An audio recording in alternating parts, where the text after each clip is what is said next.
And he pulls me aside, like forcefully grabs my shoulder, like almost uncomfortably so, like a real gruff shoulder grab. And he leans in to whisper in my ear. He said, I like the vision for your business, but it's too ambitious and nobody likes a know-it-all. And he said it in a whisper at about 100 decibels because his mic picked it up. And like the 50 people behind me just started laughing because I just basically got schooled by Peter Drucker on the value of humility when creating a business plan.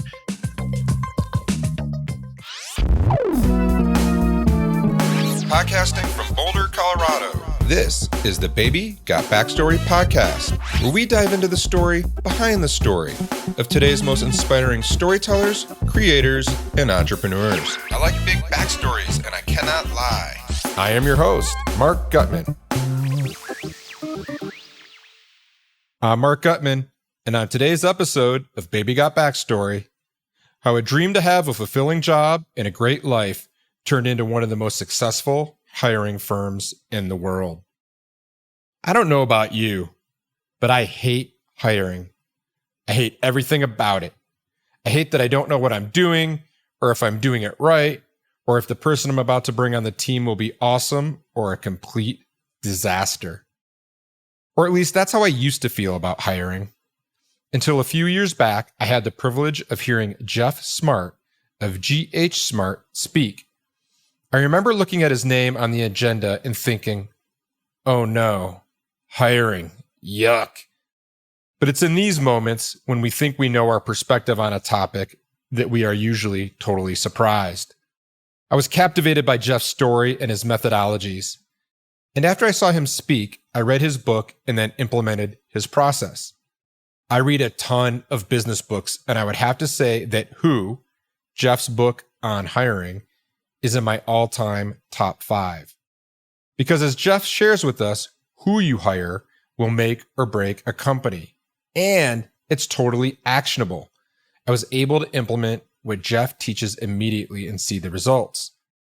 Geoff knew from an early age that he wanted to help people and quickly saw that it wasn't what you did, but who you did it with. And this is his story.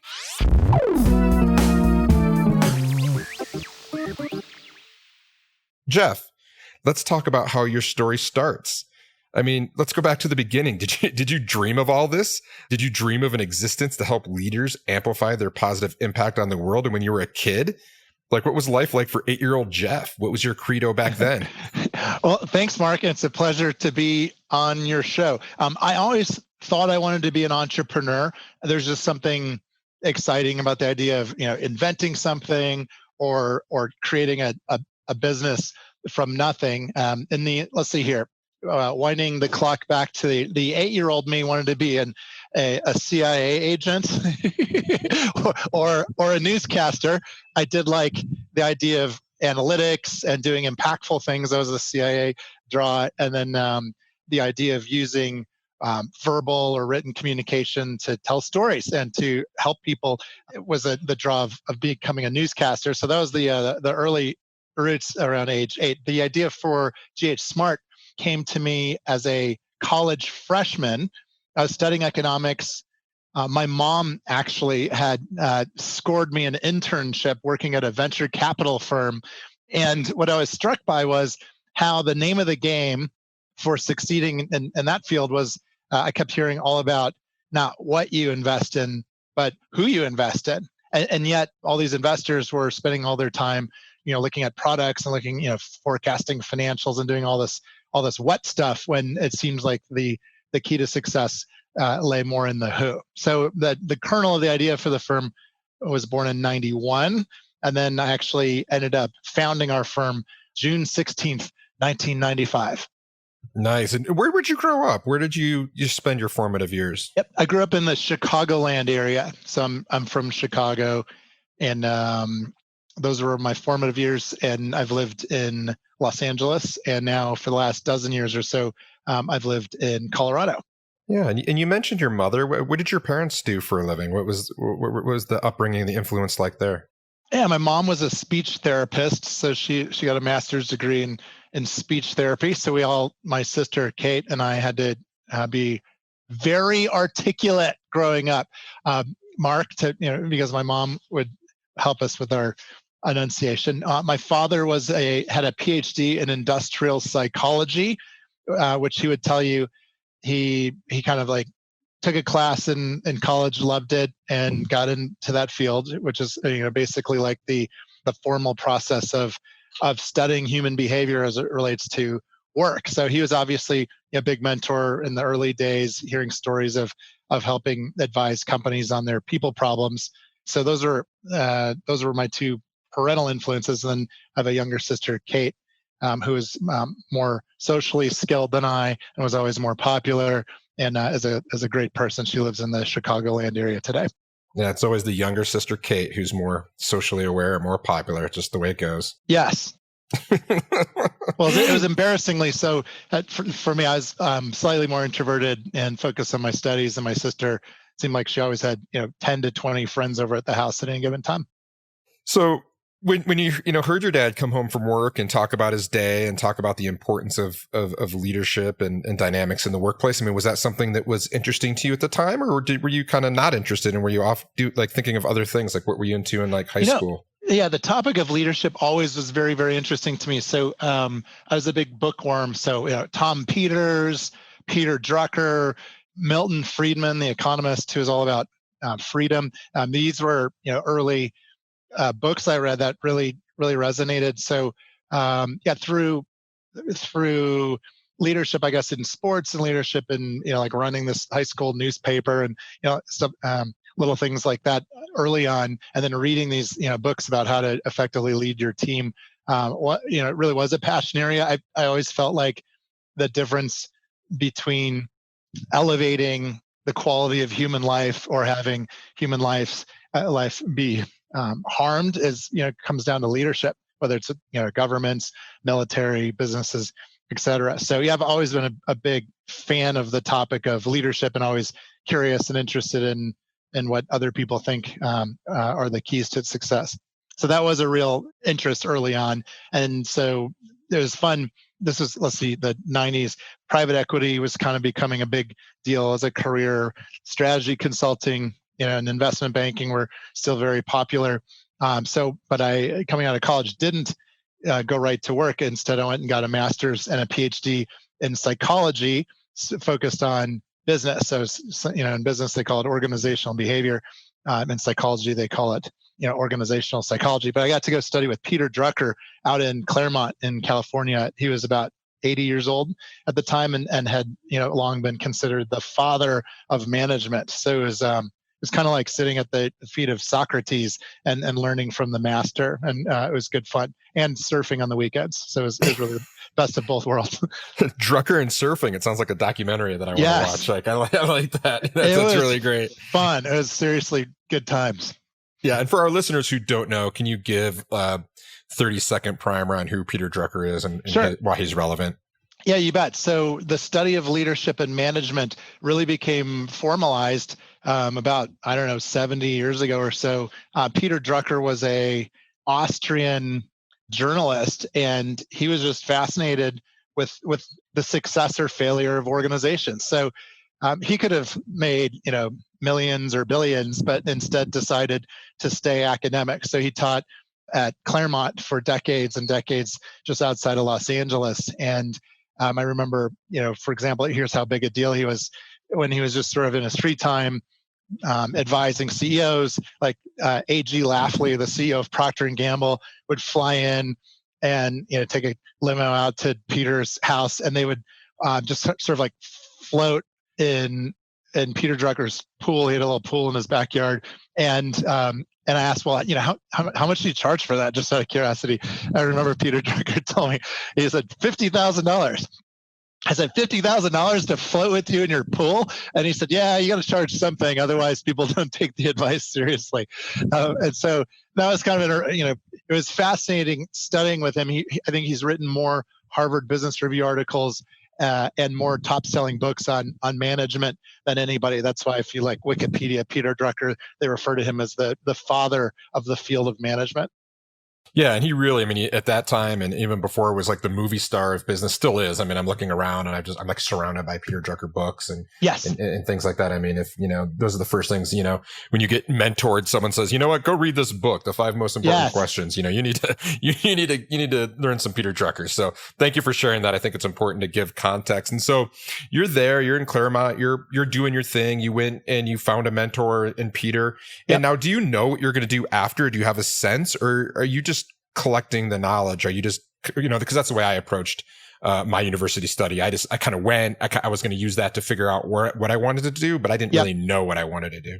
So in contrast to going to college, I was at Northwestern, studied economics. I didn't know what I wanted to do at that point. I had that internship with a venture capital firm. But by the time I graduated, I made a very conscious choice to study with Peter Drucker, to go do a PhD, and to really like double click on this area of hiring leaders, either from the perspective of a venture capitalist, how do you bet on the right people, or the perspective of a CEO or a board, how do you pick the right leader. So I was actually very focused on wanting to get deep and experienced and expert on that specific leadership question. So at grad school is 4 years.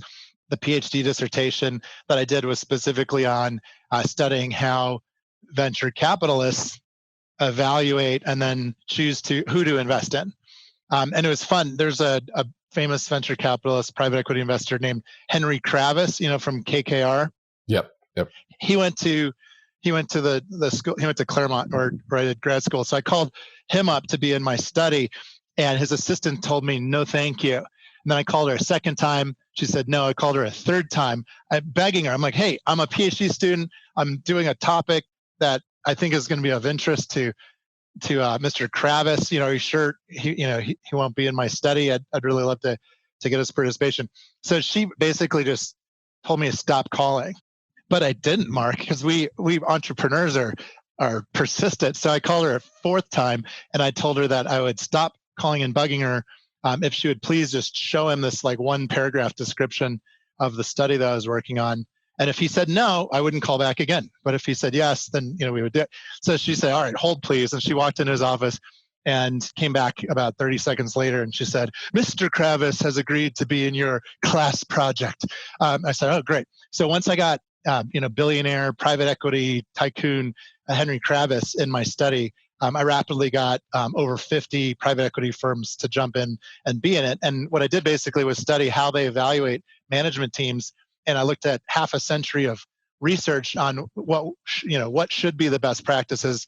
And then I tested them, and I found that investors who followed half a century of the best practices of hiring and picking teams ended up being successful and making more money than those who didn't. And so then that became the kernel for ghSMART. And I kind of took that show on the road, told the story. And so our early clients were these investor types. And then later we branched out and served, CEOs more broadly. Yeah. And you've kind of alluded to, when you had that first job of studying economics, or not, you were studying economics. We had the first job that your mom got you at the, yes. I think it was a venture PE firm. Correct. And then you had the kernel. You're like, oh my gosh, like, everyone's saying like, we got to invest in people. And now you have this, where did that interest really blossom between there and deciding to dedicate a good chunk of your life? Because as you just outlined, when you go to get a doctorate and other things, that's a commitment. That's not, yes. That's a bigger commitment than a tattoo in my mind. So like, what kind of happened in between there to say, you know what, like, I really want to, I think there's something here. Yeah. Okay. So if we're being candid and revealing our vulnerable parts of our past, Mark, I'll share with you that I tried and failed to get an internship at McKinsey during college. I was fascinated by that brand story. These folks who, McKinsey, a great strategy consulting firm, they advise CEOs and government leaders on their most important decisions around products and operations and strategy, et cetera. So they don't. Technically, they don't really do undergrad internships anyway. So I didn't take it too personally. But I remember thinking I'd love to work there. It seems like strategy consulting, though, carries a great sacrifice on your lifestyle. Also, investment banking, investment banks, the idea is that, go there. It's a great way to, have a successful career. But, boy, it's kind of rough on your ability to have a life and have time outside of work. So I'll tell you the two reasons I founded ghSMART. One was that earlier reason I was telling you, this fascination with leadership and the idea of bringing a more methodical approach to leadership to help investors and people who run companies be successful.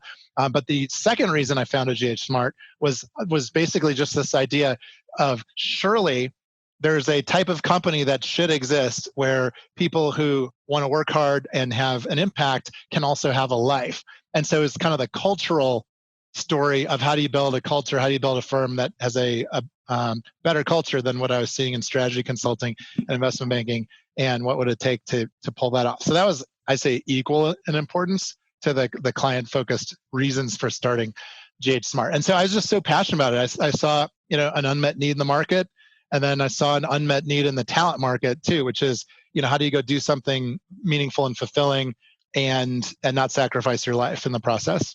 So the combo of the two was so, I don't know, inspiring to me that I just felt weirdly confident and focused from an early age that I wanted to go build that business. So at age 23, after opening the back of a Inc. magazine, where they have all those like classified ads in the back, remember that Inc. magazine? One of them said like, incorporate your business. I think it costs like $300 or something. So I like filled this thing out as a second year PhD student. So I was still in grad school, filled out this thing. And on March 16th, 1995, I remember I got the articles of incorporation back for ghSMART, and the original vision and purpose for founding the firm really has played out to a great extent. You asked me a few minutes ago if I would have dreamed ghSMART would have turned out the way it did, and the answer is yes. Not to be like arrogant about it, but that's kind of the reason I started it to begin with, was both on the client side to have an impact and also to create this employment brand for a place where wildly talented people could go work and still have a life outside of work. And that's really interesting to me, because going back into that time period, early to mid 90s, I mean, this concept of having a job that you effectively love, that gives you fulfillment, that gives you meaning, is financially rewarding and allows you to have a life, was not really that common of an idea. Yeah, like name one. Yeah, that it wasn't as commonplace as it is today, and there weren't clear examples around. No, not at all. I mean, I remember sitting, having, kind of fights with my own parents, like at the holiday table as I was getting ready to leave college. And they're like, look, you just go get a job. It doesn't matter where you go. It doesn't matter where you have to move. It doesn't matter if you hate it.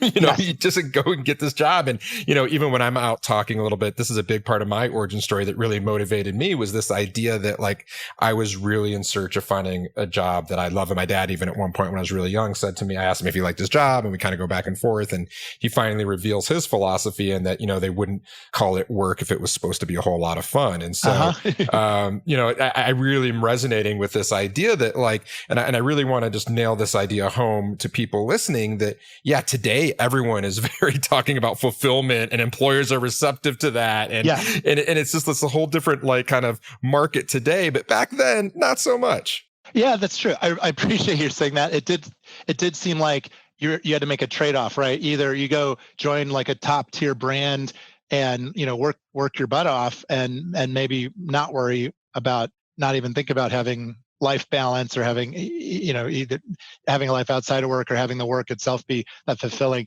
or you join the Peace Corps, and or become a teacher or something where you have this like wonderful mission, but there are other sacrifices you have to make financially, et cetera.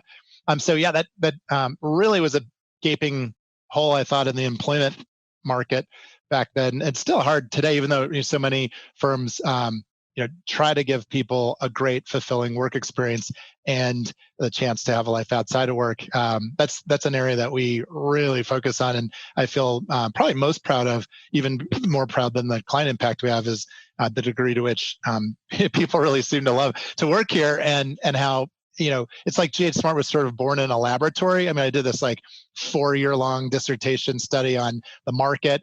So that's where the client-facing part came from. And then just, being mentored by Peter Drucker and others, and just trying to really think of what makes an organization truly excellent. Peter Drucker, for your listeners, is the one credited with saying, culture eats strategy for breakfast. So, focusing on what kind of cultural DNA did we want to bake into ghSMART that, is even Peter Drucker approved. I wrote a paper, Mark, on the ghSMART business plan and gave it to Peter Drucker. And I was so excited to try, hear his feedback and be all inspired by his loving the vision. He actually marked me down on the paper because he said he thought it was a little bit unrealistic and ambitious. And then this is actually really embarrassing. He was older by the time I got to work with him and learn from him. And so he wore a lavalier microphone when he was giving talks during his classes, and he had his lavalier mic switched hot. It was on. It was before class, and we were supposed to all come up and like grab our papers. And so I'm like going up to get my ghSMART business plan paper, and he pulls me aside, like forcefully grabs my shoulder, like almost uncomfortably so, like a real gruff, shoulder grab. And he leans in to whisper in my ear. He said, I like the vision for your business, but it's too ambitious and nobody likes a know-it-all. And he said it in a whisper at about 100 decibels because his mic picked it up. And the 50 people behind me just started laughing because I just basically, got schooled by Peter Drucker on the value of humility when creating a business plan. So that was formative and helps, sort of fuel the fire to make the thing successful. Yeah. Wait a second. So that's funny today. Yeah. I can only imagine how you must have felt in that moment when your idol and effectively God in the entrepreneur business world tells you your business plan isn't that good. It's not that good. and my 50 closest friends were in the background to hear it. Even the worst. Yeah. Yeah, I mean, if it's in private, you go back and you say, yeah, he had some notes for me, but you can't even do that. You can't even like kind of tell your friends, you can't smooth it over. And everybody, sought the approval, of Peter Drucker. And so, it was funny. It was a pretty cringe moment. And then Mark, he died like 3 or 4 years after I finished my program. So that was, it was like 20 years ago. So he doesn't know that we kind of nailed it. Like in your intro, you were very generous and you pointed out some things I'm like really proud of, but we have 120 colleagues today. We have a 92% retention rate. So people come here, they stay. In other consulting firms, they have more like a 60, 70% retention rate. We have like a couple hundred clients that are super happy. Harvard Business School wrote a couple and they teach 2 cases about innovation using ghSMART as an example. It's been really fun being able to go sit there and have people in business school debate, what you did well and what you could have done better and that kind of thing. The books that you mentioned that each one of them took about 3 years plus to research and publish. And we've got like the Who book you mentioned, Still's #1 globally in sales and reviews on the topic of hiring. So that feels really good. Leadocracy, CEO Next Door, Power Score. All these books have done really great in their categories. And then onto the culture thing. This is a thing that I really wish Peter Drucker could know today that ended up being successful. Glassdoor, rates your company anonymously by your own employees. And so at the moment, knock on wood, fingers crossed, we have a 4.9 out of 5 rating on Glassdoor as far as like overall employee satisfaction, which feels really good. And then there's this like industry rating organization called Vault that rates, all the big consulting firms and some small ones. And just for 2020, we got rated #1 best company to work for in our industry, pushing McKinsey to #2 and Bain to #3 for overall employee satisfaction, which is mind-blowingly cool. And as an entrepreneur who's, we've only been around for 25 years and these other firms have been around for nearly 100 years, that feels very satisfying. So on the promise of, yes, like create some value for clients through helping them hire and develop talented teams, but just as equally important, building this culture where people really want to come here and work and they find the work fulfilling, they find the culture supportive. That part's extra satisfying. And it's hard and it's weird and it's vague. How do you build a culture? How do you maintain and nourish it and that kind of thing? And we're constantly learning, and we don't think we've solved for every problem by any means, but it is super exciting to see people who have the choice to work anywhere choose to join this brand. Yeah, and I have to think that when you saw that list, you just couldn't help but think to yourself, take that, McKinsey. Yeah. Well, no, of course not. McKinsey's great firm, Bain, great firm. And what they do for clients is amazing. And the culture they have is different. And if you're up for that, it's a great place to go. If you want to work on who stuff rather than what stuff, and you want to be able to, go to your kid's piano recital on a Thursday at lunchtime, ghSMART is the place you should be. So yeah, I have great respect for other firms and other niches around this world of management consulting, for sure. But it is fun just to be this super small fry kind of newer firm that has unseated the classic titans in this field for best company to work for. Yeah, and overall satisfaction too. It's like there are a bunch of categories they give you these ratings for, and that one was the one we really wanted to win, and we're surprised and happy that for 2020 we got that one. This episode brought to you by Wild Story. Wait, isn't that your company? It is. And without the generous support of Wild Story, this show would not be possible. A brand isn't a logo or a tagline or even your product. A brand is a person's gut feeling about a product, service, or company. It's what people say about you when you're not in the room. Wild Story helps progressive founders and savvy marketers build purpose-driven brands that connect their business goals with the customers they want to serve so that both the business and the customer needs are met. This results in crazy, happy, loyal customers that purchase again and again, and this is great for business. If that sounds like something you and your team might want to learn more about, reach out at www.wildstory.com and we'd be happy to tell you more. Now back to our show.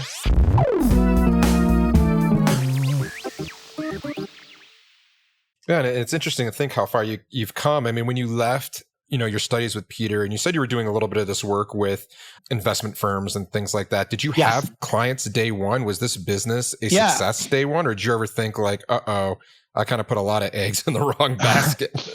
You know what? It was funny. My plan B was always to go just join a consulting firm. I had a runway, which is, grad school and PhD programs notoriously take a long time. I think my program averaged 10 years from start to finish, folks getting done with it. So I figured, all right, well, I'll try this ghSMART thing. And if it doesn't work out, I'll try to join a regular firm. So it's weird. It never felt stressful. The early days, I did have clients because I instantly took my PhD dissertation, which was the largest study ever done that looked at the relationship between how venture investors bet on management teams and the returns they made on deals. And I was getting like tons of keynote opportunities. I was flying all over the country telling investors what they need to do to improve their bets on people. And so instantly these same folks that I was studying just weeks or months prior, were paying me to do training and consult with their investment teams on how to improve the way that they invest in people. And then once we started working with private equity, they're co-invested with other, big companies. And so our brand started to grow beyond the entrepreneurial into more established companies. So yeah, I'd say the early phase was, still a PhD student, telling the world a bit about our story of how you can improve your success by improving the rigor of your hiring and evaluation process of people, and how to build talented teams. And then we had contractors. So I had no money, I had no clients, and I really didn't know anything when I started the company. But it was like this vision of, hey, let's do something cool for people who run or own companies to build valuable ones through people, and then let's build this cool culture.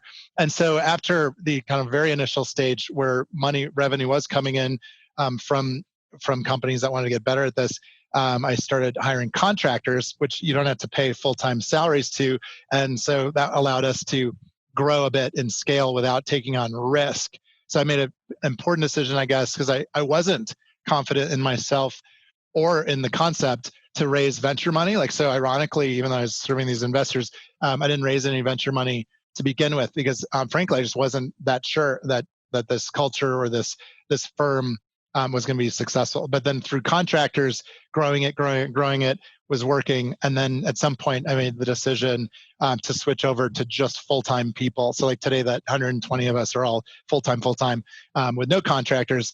And that happened about 10 years after I founded the company. So it's like a slow growth story, testing the market, testing the culture, and then growth actually really started picking up once I stopped managing the business day to day. And one of my most talented, youngest partners, Randy Street, in 2010, following the last recession we went through, I appointed him with the great support of my colleagues to be the managing partner. So here I really gave him the keys to run it day to day in 2010. And he's done a fabulous job of building out everything that we have today. And under his tenure, we've had 90% client satisfaction rates exceeded every year, 90% retention rates of our colleagues exceeded every year, and over 20% growth in pre-tax profit every year for 10 years. So Randy is really the key to success of our growth and scaling over the last decade. But I like to think that the original blueprint of, on the strategy side and on the culture side, we're still playing that playbook today. Yeah, and did you ever come up against in those early days? Did anyone say to you, Geoff, it's all great that you want to advise on leadership and building great businesses, but hey man, you've not ever done that. Right. Yeah. What do you know? You haven't even had a job. Yes. People did say that. I'll tell you though, the veil of the PhD student thing kind of worked. They viewed me as this white lab coat scientist who's here to both study them as well as to share some best practices. And I think I was despite Peter Drucker's assertion that nobody likes to know it all, I was very humble in my posture in the early days. I'm here. You want to improve your hiring success rate from 30% to 60% plus. Great. Well, let's see here. So, I'll need to study how you're doing it and talk to a bunch of your people. And we'll share some best practices, and we'll help implement these methods that are proven to help you improve how you hire and develop your talent. Here's something that's born out of humility. Do you remember how Domino's had a 30-minute guarantee or your pizza's free? Yeah, of course.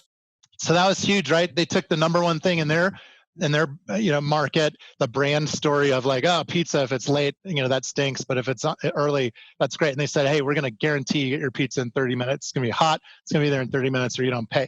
Now, later they massaged that commitment because the drivers were getting in accidents left and right trying to rush to deliver pizzas. But I took that lesson and I read it, and I can't remember what management book way back when, but the principle was guarantee the thing that's hardest but most important to your customer. So just like Domino's guaranteed 30-minute pizzas, I guaranteed accurate hiring.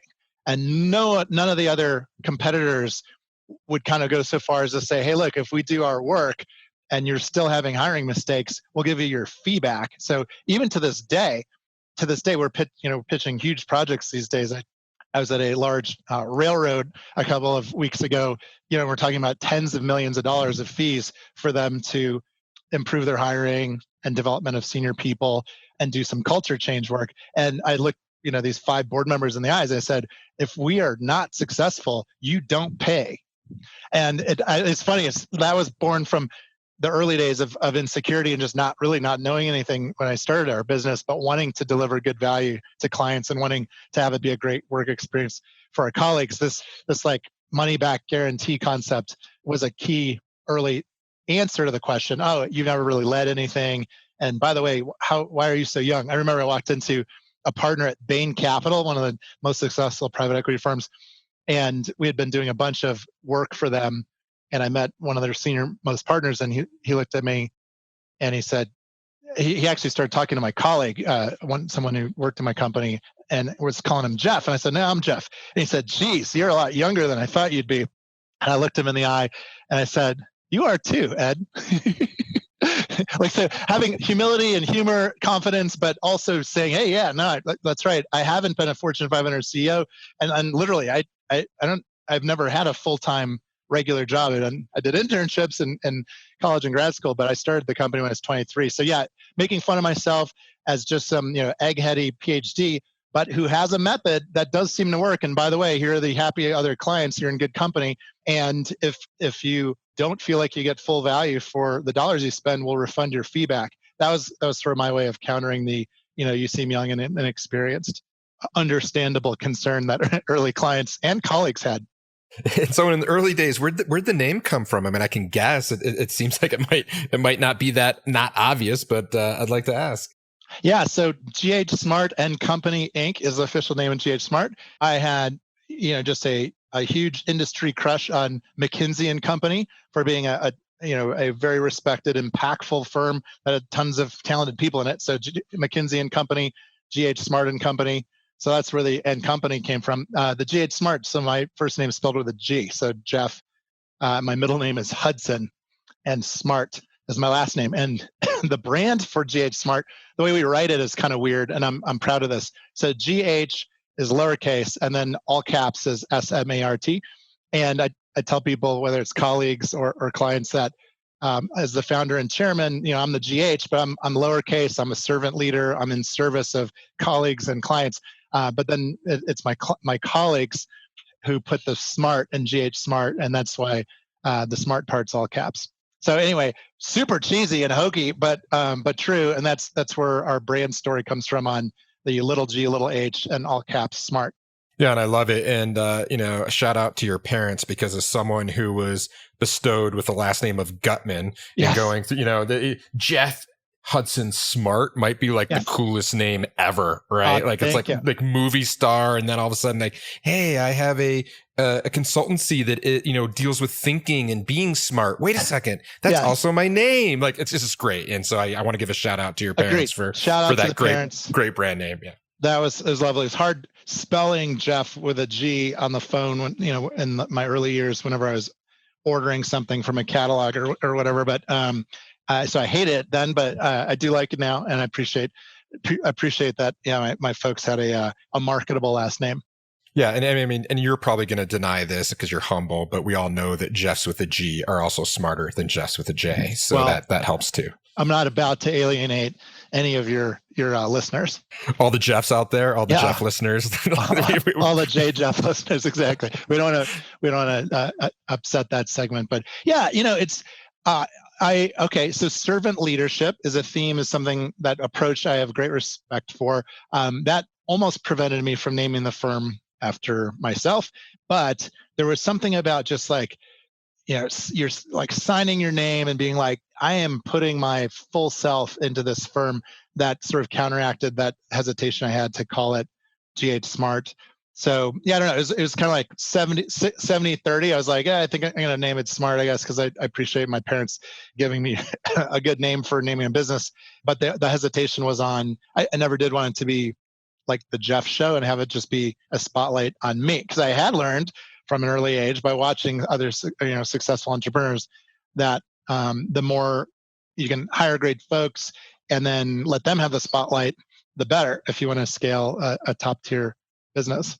Yeah, and because scaling a services business isn't that easy. It's not like you can just start to, dial up certain efficiencies and add, more bandwidth in terms of like technology bandwidth, or add more factory space. I mean, it's people, and it's hard. It's not easy. Yes, so true. I appreciate you saying that. Yeah, it really is. It really is about adding and taking care of one colleague at a time.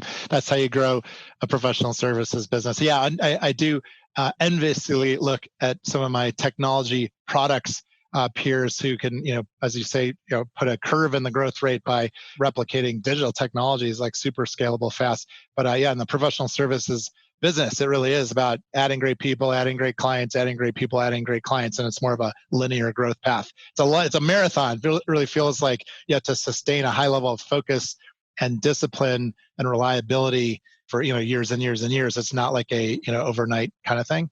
No, not at all. And, thinking just about, my own experience and kind of drawing on that, and knowing over the years, it ebbs and it flows, and it takes different things to get you excited and keep you coming back. And so for you right now, like what's exciting you and keeping you excited in the business? Yeah. Let's see here. So I love my job, and I've done something that I don't see a lot of entrepreneurs do. And I spend, through the books and speakings, I spend a bunch of time with YPO type folks and entrepreneur organization type folks like you, great, entrepreneurs around the world, and just kind of comparing notes on successes and failures and that kind of thing. I shrank and narrowed my role significantly. So I get to do just the things that I'm pretty good at that I like to do a lot. So what keeps it fresh for me is if I was like, managing the day to day and had a whole lot of like duties on my plate that I didn't love to do, but I sort of had to do because I was the only leader around, that would be not fun. But instead, I get to do the things that I love, that I'm pretty good at, and those things are honing the vision and getting my colleagues and clients excited about it is super fun. I still feel like ghSMART's a kind of a leadership laboratory where we're creating our own culture, we're creating our own everything, processes, the way that we tell our story to clients, et cetera. So honing the vision, that's super fun. What else? See what other things? Recruiting and telling our brand story as an employment brand is one of my favorite things. I talked to this guy Friday who was thinking about joining our firm, and he's just like, he's so talented and so good-hearted, has done amazing things in his career, and listening to what he really wants to do in the future stages of his career, and then knowing that he can accomplish that here is exciting to me. It's not like handing out people's dream jobs to them. I mean, they earned it, but it's the idea of through our own recruiting process and selection process, being able to talk with these really amazing people and then convince them to come join ghSMART. I have a chairman's Q&A at the tail end of all of the hiring of all of our consultants still. And I love that. If I didn't love it, I probably wouldn't do it, but I really enjoy it. I really love like personally welcoming people into the firm and making sure they join. Business development, like, so I've had the same email address for 25 years, and with the books and other things, CEOs, investors, et cetera, will contact me, and then sitting with someone who maybe is a new CEO of a huge resort and hotel company worldwide, or sitting with the CEOs doing nanotechnology research, or sitting with someone who runs a children's hospital. I mean, it is so cool sitting with a new client with my colleagues. I try not to do all the talking or even hardly any of the talking, but meeting new leaders and then supporting my colleagues as we turn them into clients, I think it's a lot of fun. I still sort of thrill of the chase, and it's and I know these clients are going to be happy with the work because we measure everything. We measure their satisfaction. So to be able to confidently hear them out, help them envision what they're trying to do to succeed, and then offer what we can do to help them, and then have them become a client and be really happy, is super fulfilling. So I think that's a lot of fun. And then I love working with Randy and my firm's leadership team. Randy is a super smart, like steady decision maker. He's everything I'm not around having like the breadth and depth to be a great leader and manager of this firm. It's just a pleasure kicking ideas around together. And then we're super decisive. So it's fun. We have different committees and different governance and everything, but our ability to listen to good ideas either from our colleagues or from our clients, and then take action, experiment, kind of in the agile style of try it and test and learn. That's a lot of fun. So that, I don't know what you call that, like innovation, I guess, is a lot of fun in a firm full of like good-hearted, talented people is a lot of fun. So yeah, it's, although my focus areas have ebbed and flowed and have been different things over the years, my enthusiasm level for what we're doing and the impact has always been high. And then if there's some part of my like personal entrepreneur work portfolio that I don't really like or that others can do better, I just cleave it off and I give it to someone else who's better at it. So that's sort of advice for how to keep the work fresh and how to keep your own job satisfaction high, as if you're on one of these like multi-decade journeys to build a great firm. Oh, thank you for sharing that. And you'd mentioned Randy Street a couple of times. How did you two meet? So we met, let's see here. I personally didn't recruit him. One of my colleagues had known a Bain partner in Atlanta. Randy he'd gone to Harvard Business School, and then Bain, and was really successful at Bain. And then he was like number 2 or number 3 at the fastest growth company in Georgia at the time. But he wanted to get back to professional services. And He also just sort of loved the topic of leadership. He was a Sunday school teacher, like really great speaker, and it was a good match. So we just, we got to him through a referral and then hired him. And then it was about 2 years after he started at our firm.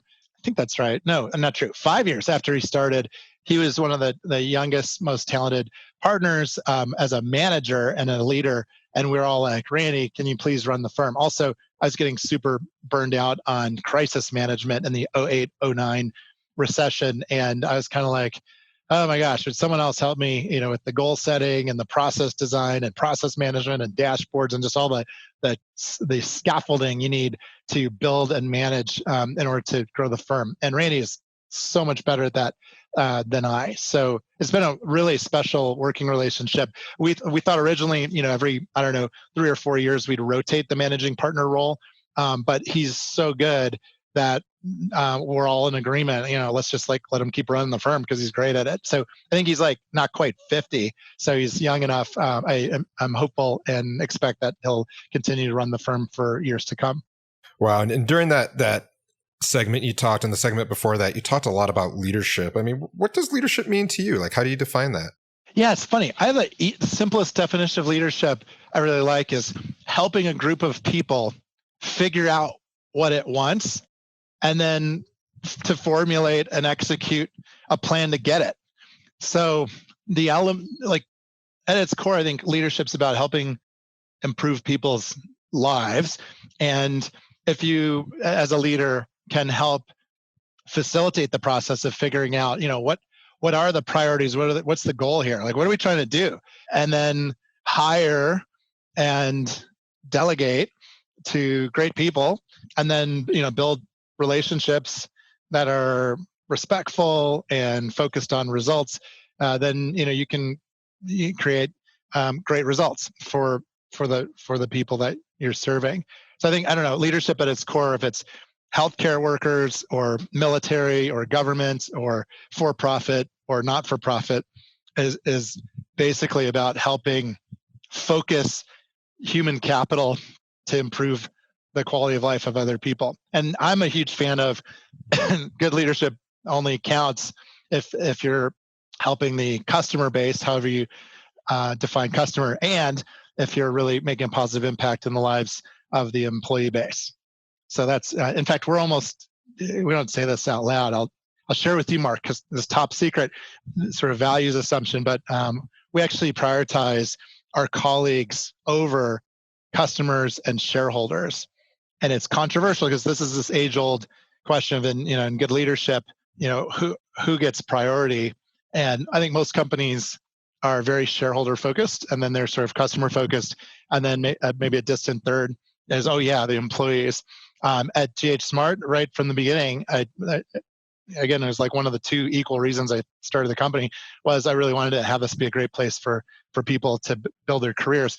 And so our opinion, or the way that we actualize what great leadership is all about, is providing just like an amazing work experience for people, and then making a positive impact in the lives of customers. And then if you do that really well, the shareholders will be happy over the long haul. But I think it's kind of fun and slightly controversial that we do prioritize our colleagues over all other priorities. And when you say that, what's that look like? Like, how does someone prioritize colleagues over shareholders and customers? Sure. So, pandemic 2020, on our priority list, protecting jobs comes several clicks higher on the priority list than maximizing profits. And that's not easy to say or do. Lots of companies don't want to do that. They when push comes to shove, or when challenges arise, they clearly go to kind of propping up short-term economic performance at the expense of people's jobs. But we put a line in the sand and said, we're going to protect people's jobs. We're not laying anybody off, even though demand and profitability might be negatively impacted. So that's an example of that. As far as like prioritizing people over customers, I had this one evil client once who was saying some hashtag Me Too stuff to one of my female colleagues, and she called it out. She's like, here's what this guy's saying, and we were like, well, yeah, dump the client. And she's like, really? Like, this is like a profitable, it's like a profitable, prestigious client. We're like, absolutely. Get rid of that client. Like, forget it. And so backing your people and being like, no, we're not going to work with bad clients is a fabulous statement of loyalty to your colleagues. We had there's a client prospect we're considering taking on who during the initial meeting revealed that they write legal contracts that are really disadvantageous for the CEOs of the companies they own. And it was kind of like weird ethics stuff. And I am pretty sure many other consulting firms would still work with that client. And I know that because after I told the guy that I wouldn't work with him because I didn't think he was honest, which was not a pleasant conversation, but I told him I didn't think that we'd be helpful, and given his methods and his way of how he invests in and builds businesses, it's like inconsistent with our values and our methods.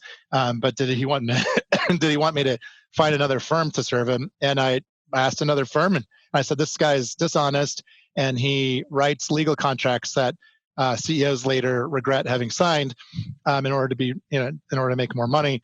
Do you want to work with them? And I in 2 seconds, I found another consulting firm in our industry that was willing to work with that. But I didn't want to have my colleagues working with a dishonest client. So that's how putting colleagues ahead of clients, that's what that looks like. Yeah, thank you for sharing that. And in previous too, you had mentioned that, a big part of your job is sharing the brand story. I mean, what does that mean? Like, how do you define brand story and how do you go about doing it? What I find is just that, when I use those words brand story, that means a lot of different things to a lot of different people. And I'd love to hear your take on how you define it and how you actually go out and share that story with the world. Sure. Well, I appreciate the question. And I think about it in two buckets. The brand story for employees, for my colleagues, is one message and one brand. And then the brand the brand story we tell for clients is a second one. In the brand story for colleagues, I do this kind of like, do you ever wonder type approach, or I say like, as you think about your work, do you ever wonder how you can maximize the positive impact you're making, to do work that really matters and get paid for it and have a life outside of work? Like, put those three circles together in a Venn diagram and name me, one firm that allows you to do all three. It's just like really meaningful, fulfilling work to be able to make money and pay the bills, and then to have a life outside of work. And this moment of clarity hit when Randy Street, my colleague, and I were teaching at Harvard Business School the ghSMART case, where the kids read the 12-page case and they talk about what we did wrong and what we could do better and that kind of thing. And this woman raised her hand and she said, I used to work for the Peace Corps, and we were really big on mission and values and really the sort of why do we exist? And I would bet ghSMART hasn't even taken the time to write down why it exists or what it believes in. And for that reason, I wouldn't want to work there. So she actually, to my face, during a class, 100 people in the room, professor had asked the question, like, would everyone here work for ghSMART or not? And why? And so she basically schooled us on, hey, have you thought about and written down what your firm's sort of credo is? And we hadn't. We had I think a high vision for what we wanted to do, and we had to censor our values, but we actually hadn't taken the time to write out like a credo, like the Johnson & Johnson credo, or and so we walked away from that experience going, all right, fine. I think we need to now like clearly articulate why we exist, and then make sure the values that we identify are the most important ones that make up the sort of DNA of our culture. So that brand story of impactful work, make money, and have a life outside of work sort of was born. It was an initial vision for why I wanted to join or start the company, but it we really improved that brand story after that kind of embarrassing class period, and that was like 10 years ago or something. And then what we did was we got our entire team together for a year and worked on about 100 drafts of who we are, why we existed, and it ended up being that credo, that whose first line that you read at the beginning here, which it starts, we exist to help leaders amplify their positive impact on the world. And I feel really good about this because it was a complete team effort to really like articulate this credo. Yes, we have it in writing. Yes, it's different from other companies' credos or values. And I think it's really helpful. So I'm thankful for that student calling us out and saying, hey, Peace Corps is pretty good at articulating its why. I wouldn't work for you guys because I bet you haven't even written it down yet. Well, now we've written it down and we use it for hiring. We use it for performance management and coaching. We use it, to as a benchmark for checking our culture, making sure we're living up to, what the brand promise of that employment brand story is.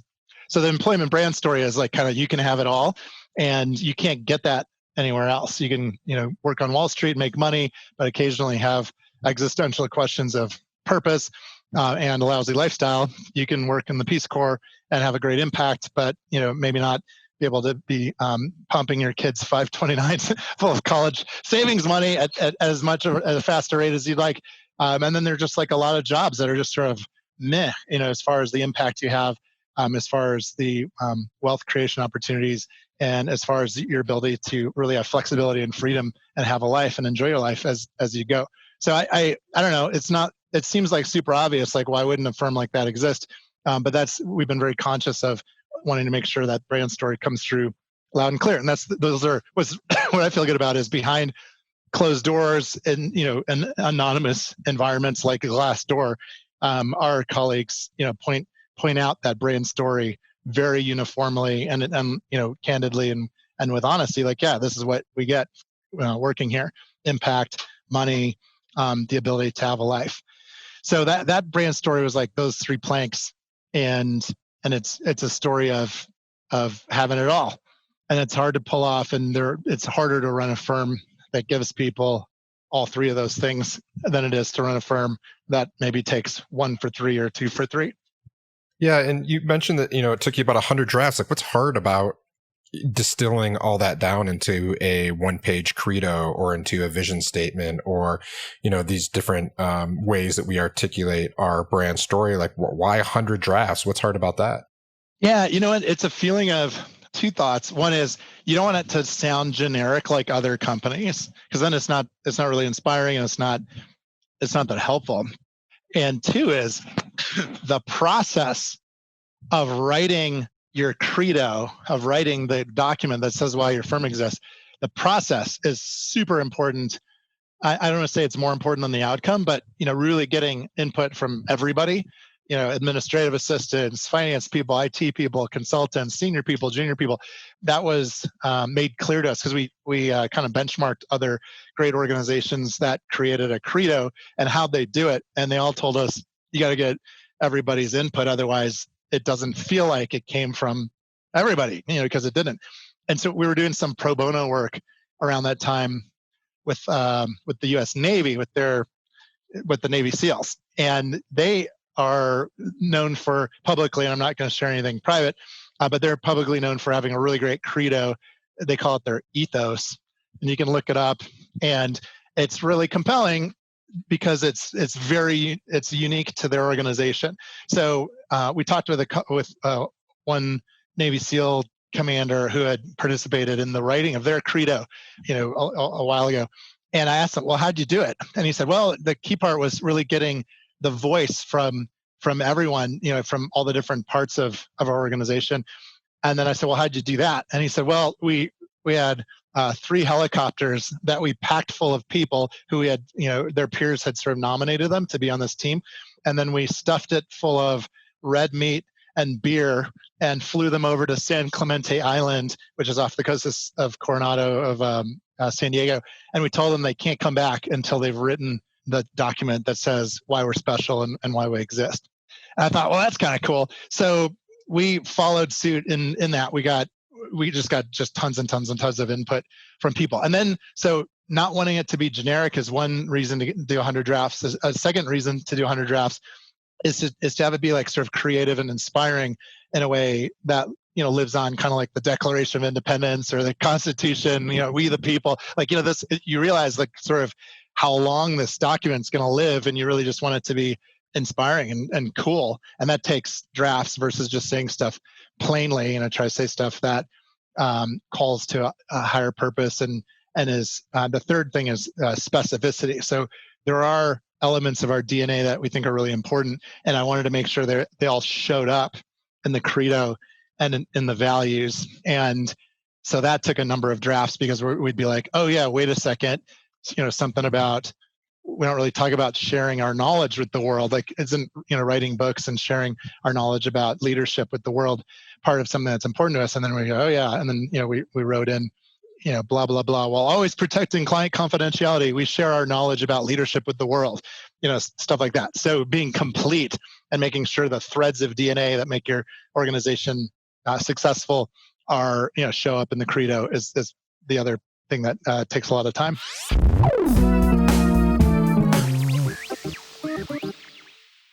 And that is Dr. Geoff Smart of ghSMART.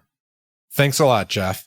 Tune in for the second part of this episode, where he dives into the actual process of who and reveals his 5-step process for hiring the right person every time.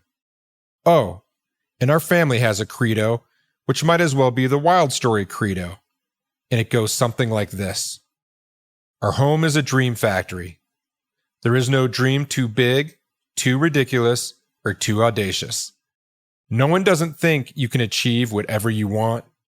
It's your dream, so live it. There are no shoulds, coulds, or have-tos, just dreams and the courage to explore them. Ask, what if? Dreams are the stories we've yet to step into. It's great to have the right dreams. It's even okay to have the wrong dreams. But what we can't have is no dreams, because it's our dreams that shape the world. Well, that's the show. Until next time. Make sure to visit our website, www.wildstory.com, where you can subscribe to the show in iTunes, Stitcher, or via RSS, so you'll never miss an episode. I like big stories and I cannot lie. You other storytellers can't deny.